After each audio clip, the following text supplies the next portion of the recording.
So we start our Way of the Samurai showcase. If you didn't know, Ghost of Yotei Sucker Punches, published by PlayStation, is now having a month-long samurai movie marathon.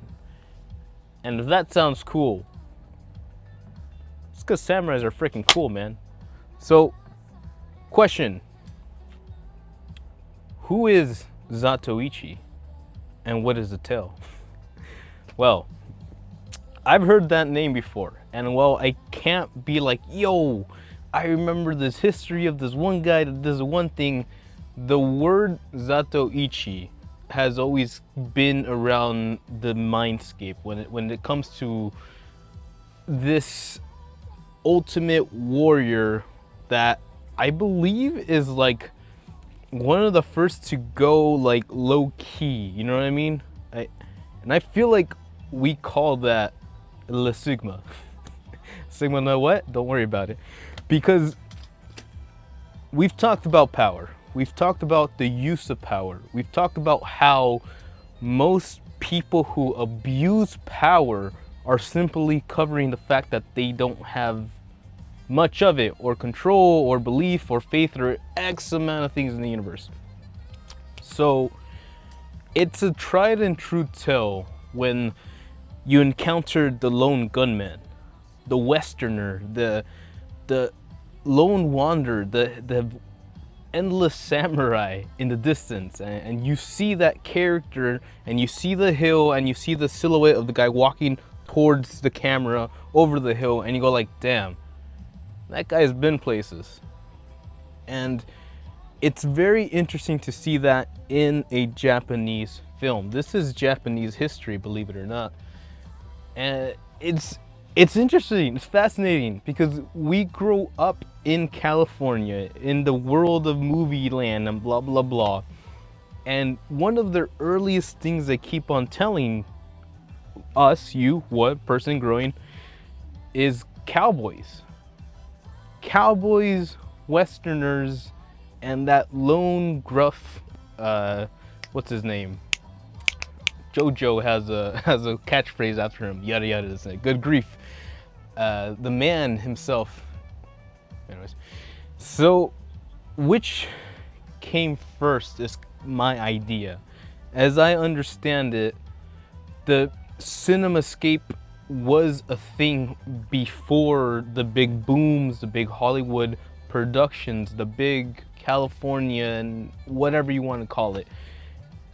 And to see just a simple, beautifully shot presentation, we think about what it takes to actually film something.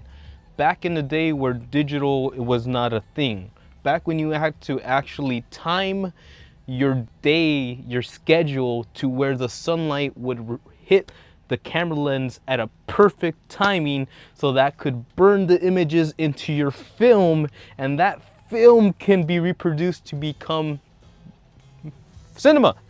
Film, cinema, the beauty of it. Hello, hello. And it's never gonna stop being a beautiful amazement that we were able to take pictures and then synchronize the following pictures to create moving images, which were just then brought to this point that we go, yo man, what if we had a samurai?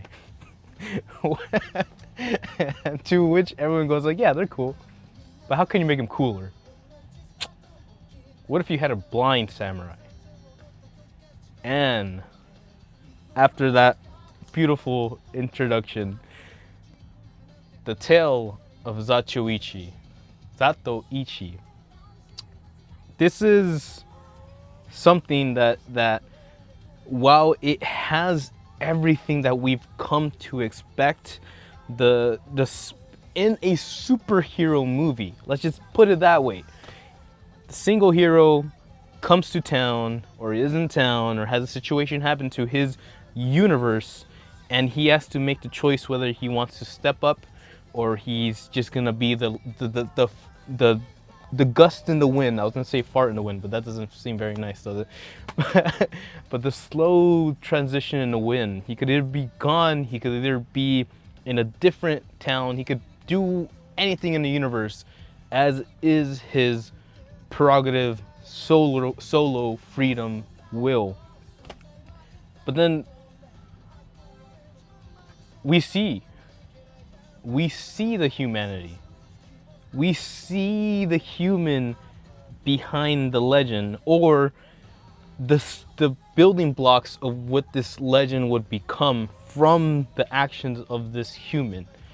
And that's where we find the core, right? Because any Hollywood superstar could go out there, make an explosion, slap that shit onto a 80-mile-per-hour bus, and be like, cinema, Michael Bay. But when we take it back to the original, when we go simply, look, we got people, we got a story, and we gotta film this when the sun is out. We get to it. We get a not just this guy who carries his sword, even though it's a cane, but it's this human who is simply in a place where he is just living. He has expressed, he has done, he has acted, and he has committed. But in this moment when there is not much left for this man to do if he wishes not to, life comes at you. Life comes at him, unprecedented. And we have the conflict, a little mini war between the towns, if you will. Of course, feudal Japan is a moment where everybody was running after each other, trying to gain the upper hand, because in the land of non-unity, everybody was trying to get that upper hand. Not much unlike today's, but with swords this time. And you can live your life. You could do whatever you want if you have the comfortability to spend time and effort on that endeavor. The question then becomes, what do you do with it? Who do you become? When you decide to put your effort, your dreams, your thoughts, your passions into a system, or you throw yourself into a specific job to create a specific end or to meet a specific goal, you hit that goal and you have to ask yourself, what are we doing here? Was it worth it? And who was this for at the end of the day? Corporate is a thing. Feudal Japanese lords, let's say they've got history, let's say. So yes, you could become the ultimate killing machine for this head figure that will give you a comfortable life, right? They will pay for your boarding, they will give you the luxury food, they will send concubines, or what were they called, geishas, to your room if you do the job for the guy, because you got the skills. You could do that. You could be that guy. You could be that right-hand man. You could live your life at the beck and call of your master and be ready to lay down your life at any point because you have lived such a good life. What is there to complain about? But that's not enough for those who have given and taken. Things hit a different scale when you decide to live differently. Something hits you and you tend to just realize things, and you just open up, and you're in tune on a different wavelength. And the universe just doesn't get it. And that's fine. That's the way it is. But in the moment, in the struggle, when you meet something, or when you find something that you can believe in, then yeah, it's time to unsheath the sword. And I don't want to spoil too much. Clearly, this has been here for a long time. It's 1962-ish. So you're definitely more than welcome to check this out if you have the opportunity. I don't know where you would even begin to find something like this on the internet without being charged up the ass. But if you are super interested and want to know where this story goes, I'd recommend it, man. You see your superheroes, you see everything that Marvel and Superman managed to do something very akin to that. I'll give James Gunn and DC their golden stars for that, because yes, Superman did something for the superhero film genre that has been oversaturated by all the bullshit that Hollywood, whatever. But you see all those things, and you have to realize that all this inspiration comes from somewhere. Before the man that can fly, before the gunslinging Westerners, there were legends. There was a story. There was a person who was drinking at a bar and says, you know what? There was this one time with this one blind samurai guy. Holy shit, that fight and that story became legend. And that is a tale of Zantoichi. So, fun, interesting to note. This is one of those like character pieces that I live for, man. It's not just the bloodshed, it's not just the killing, it's not just the shiny sword. It's the story behind the person that had to swing the blade. And being able to experience these things as if they were just something that deserves to be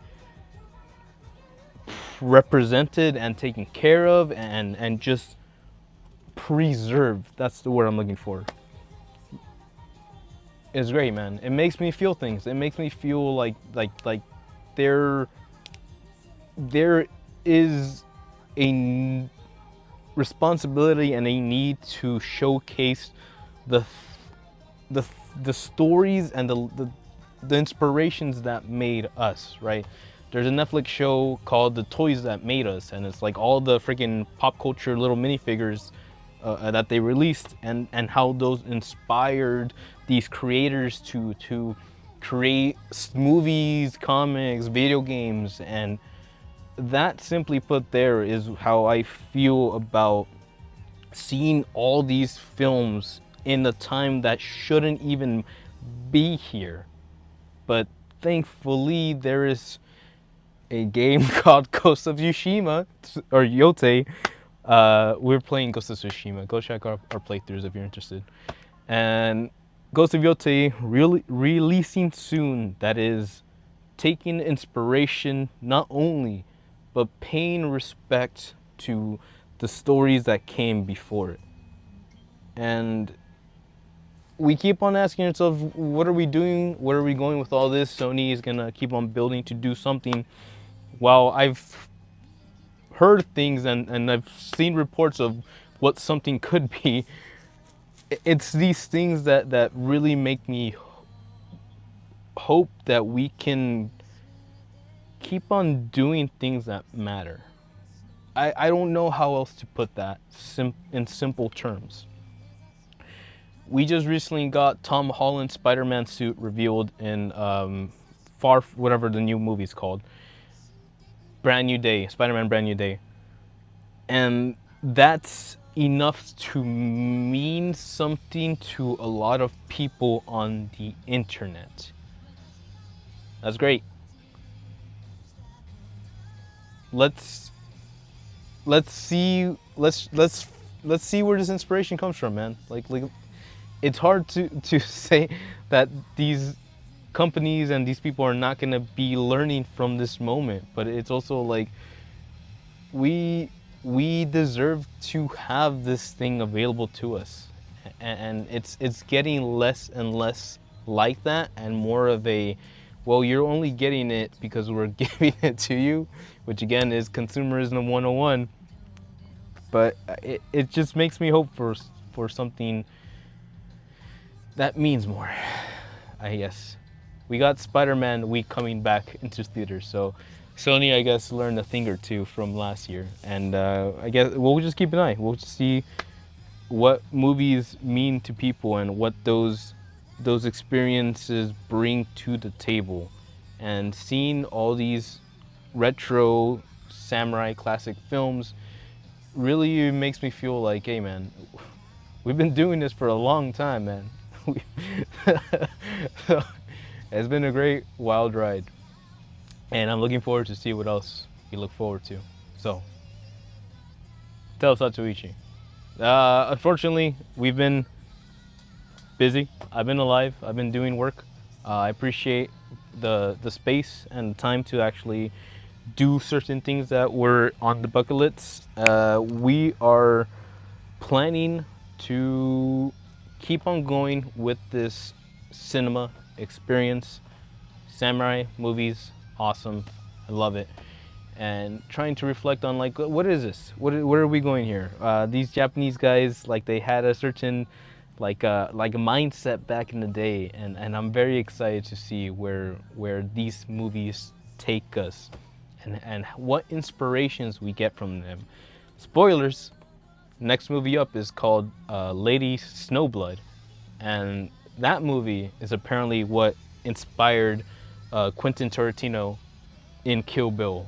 So we're getting some of that action in that. Now I have to what is it called? Retrograde or whatever. How this film came from this film, and it's gonna be a wild ride. So looking forward to that. Hopefully we see more interesting takes on the samurai genre, what they used to be. And I don't know, man, call me crazy, but I feel like we can get samurai films in 2025 or 2026. Actually, there's still 2027. There needs to be production time. 2026. But if if we see a resurgence, like for example, Ghost of Tsushima film is being made or being worked on. If we can see a resurgence in katanas, which I feel like America is primed to go katana out, you know what I mean? So if we can do that, Sony, start taking them notes, Sony. It's time. It's time. It's time. So, with all that being said, please go watch these Sony these samurai films if you have the chance. Give them a little insight that, yeah, people care, man. It's not the biggest thing in the universe, but that's not what it's about. It's about being there for your homie when your homie asks for help, and it's up to you whether you feel it's time to step in for the homie. So, with all that being said, it's been a blast. I'm looking forward to watching the rest of these. Thanks again for being cool with your timing. There's gonna be a lot of things that need to get done before I can actually have some breathing room to do more fun stuff. But guess what? Zenla's Zone Zero is ready. So who knows? We'll have to wait and see. But until then, thanks for watching.